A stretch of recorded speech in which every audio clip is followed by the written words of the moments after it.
Latest updates ఎప్పటికప్పుడు పొందడానికి big TV WhatsApp channel follow అవ్వండి. లింక్ డిస్క్రిప్షన్ లో ఉంది. ఈ శతాబ్దంలో వరల్డ్ వైడ్ గా ఉన్న బెస్ట్ యాక్టర్స్ లో ఇండియా నుండి ఎవరికి చోటు దక్కుంటుంది?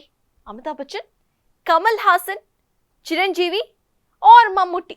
ఇలా మీ ఆలోచనలు ఉంటే మాత్రం ఇప్పుడే మార్చుకోవాలండోయ్. ఎందుకంటారా? వీరందరినీ కాదని ఈ లిస్ట్ లో స్థానం సంపాదించుకుంది నేను చెప్పకముందే వాళ్ళెవరో మీరే చూసేయండి. ఇర్ఫాన్ ఖాన్ స్టార్ హీరో కాకపోవచ్చు, కానీ ప్రేక్షకుల్లో మంచి స్థానం సంపాదించాడు. 100 కోట్ల బడ్జెట్ సినిమాలో భాగం కాకపోవచ్చు, కానీ ఆడియన్స్ ని తనదైన యాక్టింగ్ తో మెస్మరైజ్ చేశాడు.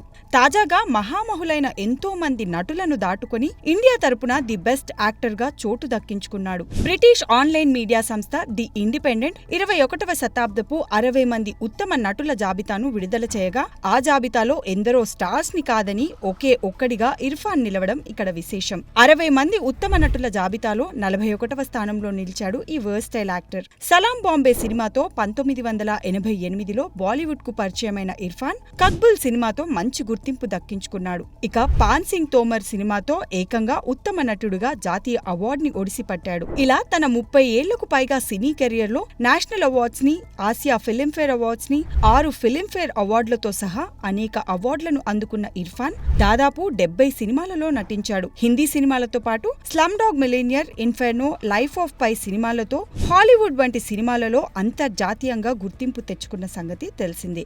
ఇక 2011లో భారతదేశపు 4వ అత్యున్నత పౌర పురస్కారం పద్మశ్రీ అందుకున్న ఇర్ఫాన్ 2020 ఏప్రిల్ 29న న్యూరో ఎండోక్రైన్ ట్యూమర్ అనే వ్యాధి కారణంగా మృతి చెందిన సంగతి తెలిసిందే.